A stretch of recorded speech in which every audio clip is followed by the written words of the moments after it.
नमस्कार मित्रों, हमारे YouTube चैनल में आपका स्वागत है। आज हम मारवाड़ का इतिहास पूर्ण करने वाले हैं और अगर अभी तक आपने हमारे YouTube चैनल को सब्सक्राइब नहीं किया है तो कृपया हमारे YouTube चैनल को सब्सक्राइब करें और आप हमारे स्टार स्टडी 29 के टेलीग्राम ग्रुप से भी जुड़ सकते हैं।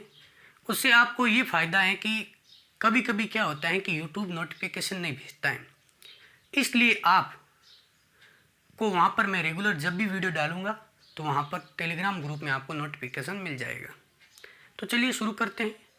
आज हमारा मारवाड़ का इतिहास पूर्ण होने वाला है। 3 शासक बाकी रहे हैं, हम सबके बारे में पढ़ते हैं। सरदार सिंह तक हमने पढ़ा, हमारे 3 शासक बाकी रहे हैं। तो सरदार सिंह के बाद जो शासक बने वो महाराजा सुमेर सिंह थे। महाराजा सुमेर सिंह के शासनकाल से इतना कुछ खास आपके एग्जाम के लिए है नहीं। जान लेते हैं इनके राज्य काल में क्या हुआ क्या नहीं हुआ। सबसे पहले इनके शासनकाल की बात करता हूँ तो इनका शासनकाल 1911 से 1918 के मध्य रहा। इनके शासनकाल में 2 चीज़ों का निर्माण हुआ। सिंपल सी है, आप आसानी से याद कर सकते हैं, एग्जाम में पूछ भी ली जा सकती है, यहाँ से क्वेश्चन भी पुटअप किया जा सकता है। एक तो इनके द्वारा सुमेर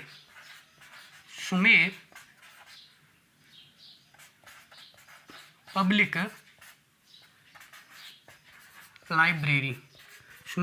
लाइब्रेरी का निर्माण करवाया गया और इसे आसानी से याद कर सकते क्या, सुमेर पब्लिक लाइब्रेरी का निर्माण करवाया गया महाराजा सुमेर सिंह के द्वारा। दूसरा इनके द्वारा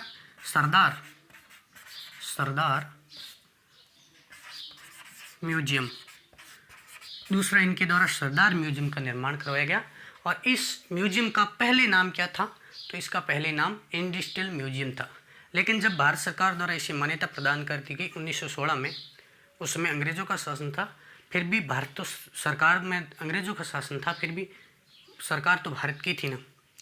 तो उस समय इससे पहले इसका नाम क्या था, इंडस्ट्रियल म्यूजियम। इसके बाद में इसे मान्यता प्रदान करके महाराजा सरदार सिंह के नाम पे सरदार म्यूजियम इसका नाम रख दिया गया। इनके बाद इनके शासनकाल में बस इतना ही है, आपको बस इतना ही याद रखना है, इससे ज़्यादा याद नहीं रखना है, क्योंकि बाकी आपके एग्ज़ाम की दृष्टि से महत्वपूर्ण नहीं है। हालांकि इन्होंने जब जर्मनी और इंग्लैंड का युद्ध हुआ वहाँ भाग भी लिया था, लेकिन वो आपके इतने एग्ज़ाम की दृष्टि से महत्वपूर्ण नहीं है, वहाँ से कोई क्वेश्चन नहीं बनता है। अब इनके बाद जो सबसे इम्पोर्टेंट है वो महाराजा उमेद सिंह के शासनकाल की बात करूँ तो इनका शासनकाल क्योंकि आपको भी डाउट रहता है इनका शासनकाल कब से कब तक रहा, तो इनका शासनकाल 1819 से 1800 नाम आ रहा है, 1918 से 1947 तक इनका शासनकाल रहा। जब ये जोधपुर के सिंहासन पर विराजमान हुए तो इनकी आयु मात्र 13 वर्ष थी। इसीलिए रेजेंसी काउंसिल बनाई गई और काउंसिलिंग के निर्देश में या नियंत्रण में राज्य का कार्य प्रबंधन किया जाता था, यानी राज्य की देखरेख की जाती थी, पूरा कार्य काउंसलिंग द्वारा निर्धारित किया जाता था। इन्होंने कहाँ से शिक्षा प्राप्त करी, उमेद सिंह जी ने शिक्षा मयो कॉलेज से प्राप्त की। और ये मयो कॉलेज कहाँ पे है, तो ये मयो कॉलेज अजमेर में है। इन्होंने यूरोप के युद्धों में सहायता दी, इसलिए अंग्रेज सरकार द्वारा इन्हें पहले इनकी 17 तोपों की सलामी थी, 17 तोपों की सलामी, और फिर इनकी सलामी को बढ़ाकर कितना कर दिया गया, 19 कर दिया गया। 19 तोपों की सलामी कर दी गई, सलामी की तोपें 19 कर दी गई। महाराजा उमेद सिंह जी ने जब नरेंद्र मंडल का गठन किया गया दिल्ली में, तो नरेंद्र मंडल का गठन कब हुआ, तो नरेंद्र मंडल का गठन 8 फरवरी 1921 को हुआ। जब 8 फरवरी 1921 को नरेंद्र मंडल का गठन होता है तो ये नरेंद्र मंडल में भाग लेते हैं, सम्मिलित होते हैं, उस सभा में शामिल होते हैं। महाराजा उमेद सिंह जी के द्वारा उमेद पैलेस का निर्माण करवाया गया। किसका करवाया गया, उमेद पैलेस। आपने उमेद पैलेस के चर्चे खूब सुने होंगे। उमेद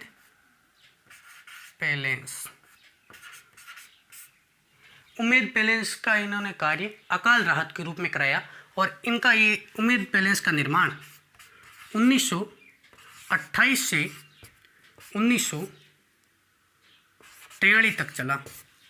अकाल राहत के रूप में इन्होंने ये काम करवाए और इसकी जो नींव रखी गई, आप पहले तो याद कर सकते हैं कि किस पहाड़ी पर है। तो पहाड़ी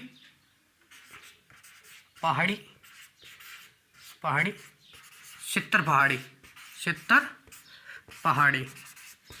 पहाड़ी पर है, इसीलिए उम्मेद पैलेस को सितर पैलेस भी कहा जाता है।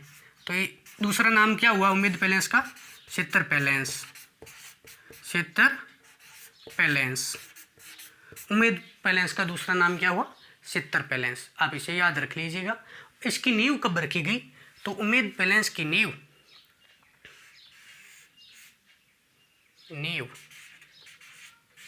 इसकी जो नींव रखी गई वो नींव, माफ़ कीजिएगा थोड़ी गलती हो गई है इसमें। अच्छा, उम्मेद पैलेस की नींव, तो इसकी नींव 18 नवंबर 1929 को रखी गई। और किस पहाड़ी पर रखी गई? वो सितर पहाड़ी थी। सितर पहाड़ी पर इसकी नींव रखी जाती है। अगर आपसे उम्मेद पैलेस के वास्तुकार पूछ ले तो उम्मेद पैलेस के जो वास्तुकार हैं वो वास्तुकार विद्याधर, तो इसके वास्तुकार हैं वो वास्तुकार विद्याधर भट्टाचार्य इसके वास्तुकार है। इसके एक वास्तुकार और भी थे और वो वास्तुकार सर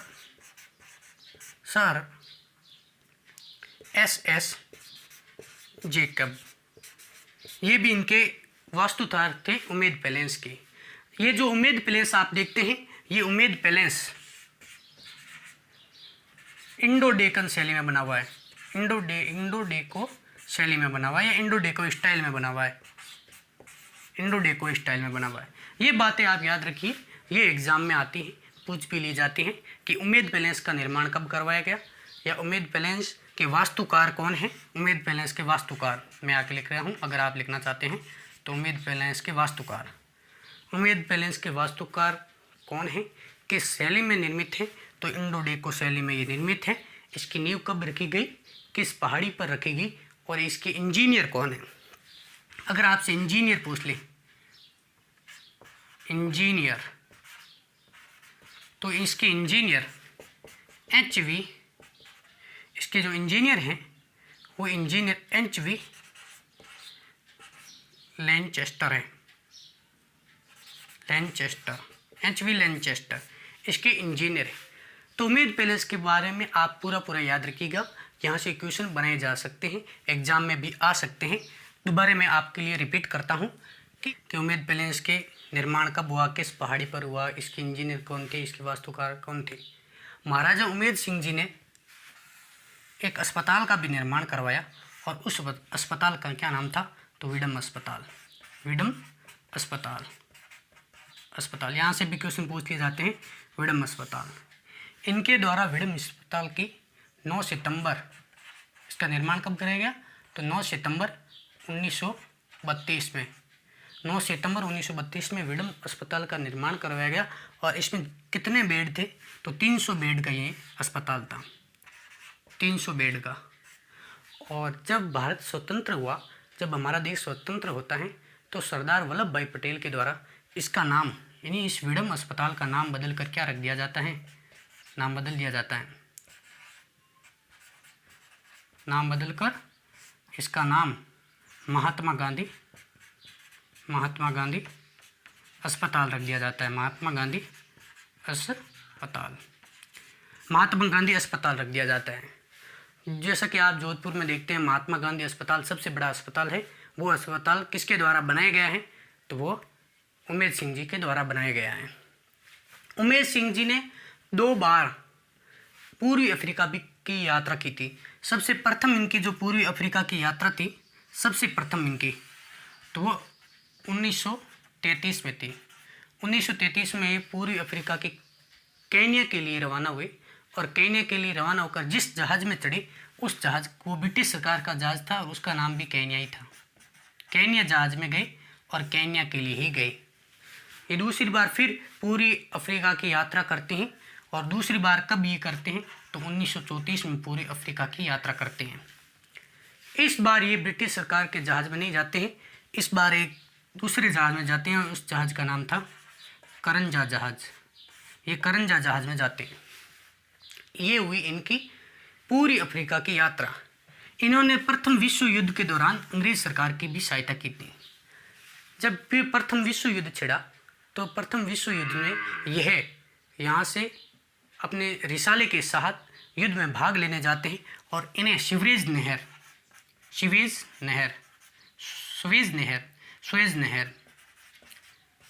नहर की रक्षा का कार्य सौंपा जाता है। यह सुएज नहर कहाँ पे है तो अगर आप विश्व के नक्शे में देखते हैं तो यूरोप और अफ्रीका को अलग करने वाला जो हिस्सा है, एक पतले से ये नहर बनाई गई। वो पतली तो नहीं है लेकिन वैश्विक दृष्टि से, व्यापार की दृष्टि से वो सबसे बड़ी नहर है। वो नहर बनाई गई है तो वो अगर आप देखेंगे वर्ल्ड के मैप में देखेंगे तो आपको यूरोप और अफ्रीका को अलग करते हुए जो नहर दिखेगी या जो समुद्र, वैसे आपको वहाँ पे नहर नहीं दिखेगी लेकिन आपको ऐसा लगेगा ये समुद्र का भाग है, लेकिन ये पहले समुद्र का भाग नहीं था। यहाँ पे एक बहुत बड़ी नहर बनाई गई।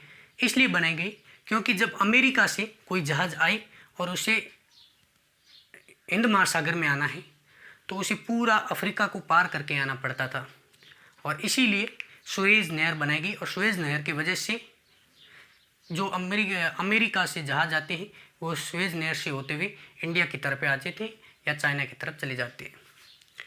तो इनके द्वारा इनके सुएज नहर पर सुरक्षा का कार्य सौंपा गया।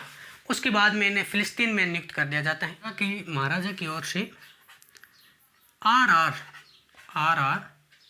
यहाँ पर शायद दिख रहा होगा, नहीं दिख रहा होगा, मैं यहाँ नीचे लिख देता हूँ कि महाराजा की ओर से आर सुधांकर समिति की रिपोर्ट पर राज्य में संवैधानिक सुधार किए गए और ये संवैधानिक सुधार 24 जुलाई 1945 को किए जाते हैं। संवैधानिक सुधार किए जाते हैं और विधान परिषद का निर्माण किया जाता है। विधान परिषद का निर्माण किया जाता है। और महाराजा उमेद सिंह के द्वारा क्या किया जाता है तो महाराजा उमेद सिंह के द्वारा सुमेर नहर से सुमेर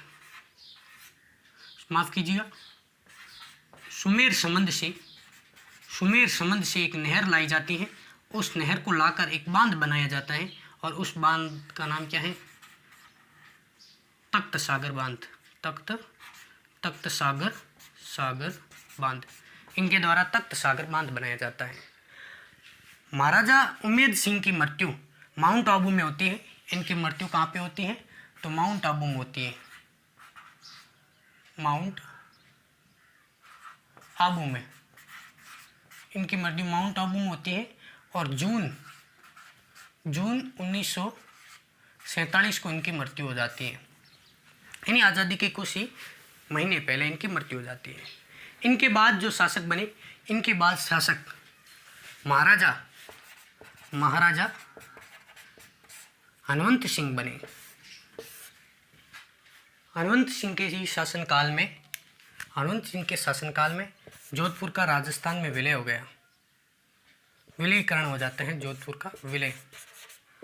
हनुमंत सिंह चाहते थे, इन्होंने मोहम्मद अली जिन्ना से भी बात कर ली थी जो कि पाकिस्तान के गवर्नर जनरल थे। पहले गवर्नर जनरल का पद हुआ करता था, जब भारत स्वतंत्र हुआ उसके बाद में हटा दिया गया था।